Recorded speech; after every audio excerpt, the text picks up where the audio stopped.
Bienvenue sur la chaîne Coach Fab. Si tu débutes en calisthénie et que tu t'entraînes déjà pour la planche, le front lever ou le muscle up, tu fais peut-être l'erreur qui te fait perdre des mois. Deux pratiquants, même motivation, mais un progresse vite et l'autre stagne.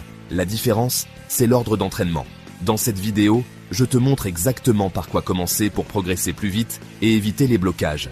Et reste bien jusqu'au bout, parce qu'il y a un détail que presque personne n'explique. Lâche un like, abonne-toi et on attaque. Calisthenics et Street Workout. Comprendre la discipline pour mieux progresser. Avant de parler de figure, il est indispensable de comprendre ce que sont réellement la calisthénie et le street workout, car cette distinction va conditionner toute ta progression. La calisthénie se concentre sur la maîtrise du corps, le contrôle musculaire et la précision technique. Chaque mouvement est exécuté lentement, chaque contraction compte et la posture doit être parfaitement alignée, épaules, omoplates, bassin et colonne travaillant ensemble pour créer une force stable et durable. Le street workout, en revanche, privilégie l'explosivité, la dynamique et les enchaînements spectaculaires. Les muscle-ups, combos et transitions rapides demandent non seulement de la force, mais aussi une coordination globale, de la puissance et une excellente proprioception. Beaucoup de débutants se trompent en copiant simplement ce qu'ils voient sur Instagram ou TikTok, pensant que la force et la technique viendront naturellement. En réalité, sans base solide, ce comportement conduit à la stagnation, à la frustration et à un risque élevé de blessures articulaires, notamment aux épaules et aux coudes. Comprendre cette nuance dès le départ te permet de choisir la bonne approche selon ton objectif. Veux-tu devenir esthétiquement fort et contrôler chaque muscle, calisthénique, ou enchaîner des mouvements spectaculaires, street workout? Cette clarification est essentielle, car elle va guider toutes tes décisions d'entraînement, les figures que tu vas choisir et la manière dont tu construiras ton corps. Et maintenant que tu comprends ce qu'est la calisthénie, passons à la première étape. Construire une force fondamentale, sans laquelle aucune figure avancée ne sera possible. La force de base. Poser les fondations. En calisthénie, tout commence par la force de base. Avant de rêver de la planche, du front lever ou du muscle up, ton corps doit apprendre à produire de la force de manière contrôlée et précise, sans compenser avec d'autres muscles. Les tractions strictes renforcent dorsaux, biceps et muscles stabilisateurs de l'omoplate, préparant les tendons pour des figures complexes, tandis que les dips développent triceps, épaules et poitrine pour gérer des positions extrêmes. Les pompes strictes synchronisent le haut et le bas du corps et stabilisent la tension corporelle. Et le gainage relie chaque segment du corps, stabilise le bassin et la colonne et transforme ton corps en bloc unique, capable de transmettre la force efficacement. Sans ces bases, les figures deviennent une lutte. Compensation, fatigue et risque de blessure augmentent rapidement. Chaque répétition bien exécutée est une brique invisible qui prépare ton corps aux leviers longs et aux positions extrêmes, rendant progressivement atteignables des mouvements qui semblaient impossibles. Une fois cette base solide construite, ton corps est prêt pour le gainage global et la maîtrise des leviers. Étapes essentielles pour contrôler ton corps comme un bloc unique et aborder les figures avancées intelligemment et en toute sécurité. Le gainage et les leviers. En calisthénie, la force seule ne suffit pas. Ton corps doit fonctionner comme un bloc unique capable de transmettre la tension correctement. Le gainage global ne consiste pas seulement à contracter les abdos, mais à stabiliser les épaules, verrouiller le bassin et maintenir tout le corps sous tension pour éviter que l'énergie se disperse. C'est cette stabilité qui permet de tenir un front lever, un back lever ou une planche sans effondrement. À cela s'ajoute la logique des leviers. Plus ton corps est allongé, plus la difficulté augmente, car la charge sur les muscles et les articulations devient plus importante. Passer d'un tuck à une version complète multiplie la tension, même si le mouvement semble identique. Comprendre que la progression dépend à la fois du gainage total et de la gestion intelligente des leviers change complètement ta manière de t'entraîner. Au lieu de forcer la figure finale, tu construis chaque étape progressivement. Maintenant que tu comprends le rôle du gainage et des leviers, il devient évident que les figures doivent être abordées dans un ordre précis. L'ordre logique des figures. Progresser étape par étape. Si tu veux vraiment progresser en calisthénie, street workout, il y a une règle que tu dois graver dans ton esprit. Les figures ne se travaillent pas au hasard. Elles suivent un ordre logique, biomécanique et stratégique. Et c'est précisément là que beaucoup stagnent. Ils veulent apprendre le muscle up avant d'avoir une traction solide. Ils rêvent de planche sans avoir construit la stabilité scapulaire. Ils tentent toutes les figures en même temps et finissent frustrés. En réalité, chaque figure est une étape dans une construction globale. Ton corps fonctionne par adaptation progressive. Il renforce ce que tu lui demandes, mais seulement si la base est solide. En musculation au poids du corps, ce sont les fondations invisibles qui déterminent la vitesse de progression. Sans elles, tu compenses. Et la compensation mène soit à la stagnation, soit à la blessure. Les premières vraies figures sont le front lever et le back lever. Elles ne sont pas juste impressionnantes, elles sont éducatives.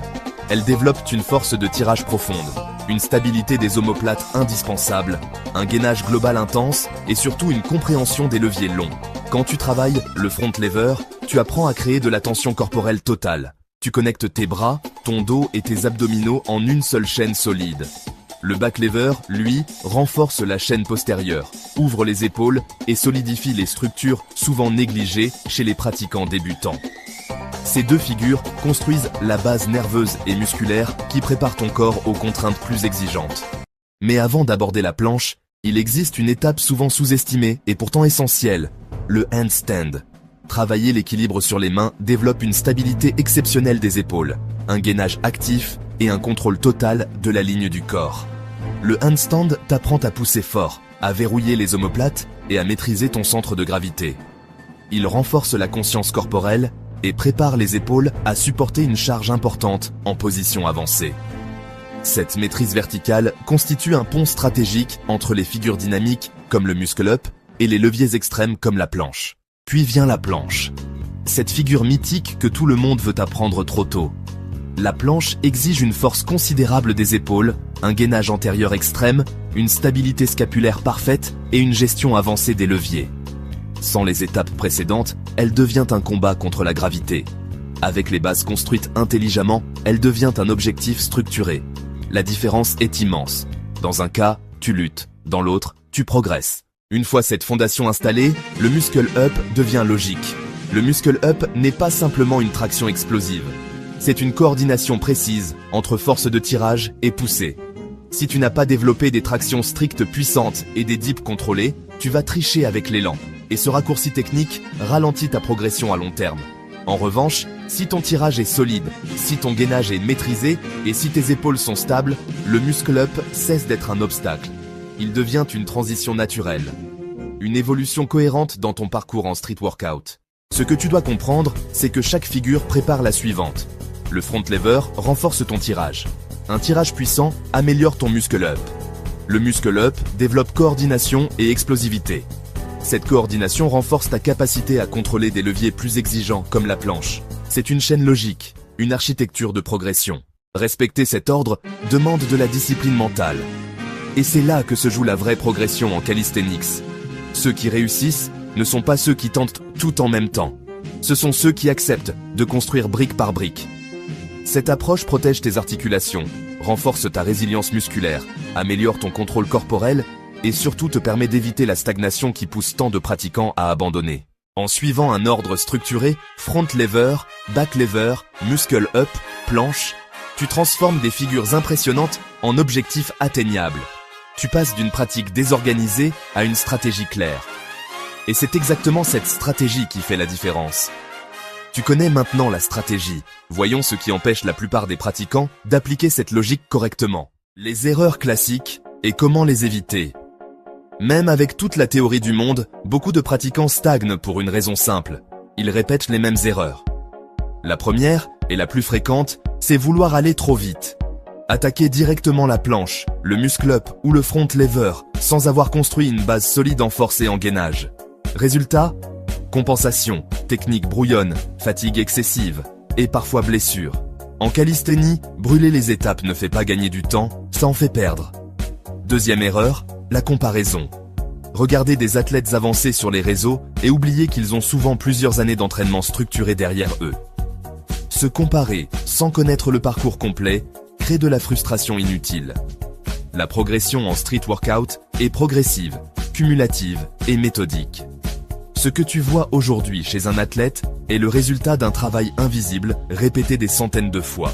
Troisième erreur, s'entraîner sans structure, improviser chaque séance, changer d'objectif toutes les semaines, tester toutes les figures en même temps. Sans plan clair, ton corps ne sait pas à quoi s'adapter. Et sans adaptation ciblée, il n'y a pas de progression durable. La solution est simple, mais exigeante. Être patient. Respecter les étapes. Valoriser les progrès invisibles. Meilleure tension, meilleure posture, meilleure stabilité. Maintenant, construisons un plan solide, cohérent, progressif pour transformer tes efforts en vrais résultats. Structurer son entraînement pour maximiser les résultats. Une fois que tu connais le chemin, il faut structurer tes séances pour que chaque minute compte. Ton programme doit inclure les bases. Traction stricte, dips, pompe propre, gainage global et exercices préparatoires aux figures avancées. Il faut intégrer des progressions graduelles sur les leviers et les positions intermédiaires, tout en respectant les temps de repos et la récupération musculaire et nerveuse. La constance est la clé. Mieux vaut 3 séances bien exécutées par semaine pendant 1 an que 6 improvisées sans cohérence. Une structure intelligente transforme la motivation en discipline durable, réduit le risque de blessure et accélère l'atteinte des figures avancées.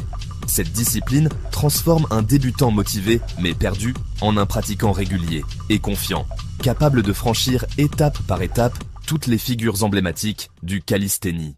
Conclusion. Le calisthénie et le street workout ne sont pas une course aux figures, mais une construction intelligente et progressive. Respecte les bases, suis un ordre logique, maîtrise les leviers, et les figures deviendront une conséquence, pas un combat. Si tu veux progresser plus vite et sans stagnation, abonne-toi maintenant, like la vidéo et dis-moi en commentaire quelle figure tu travailles en ce moment.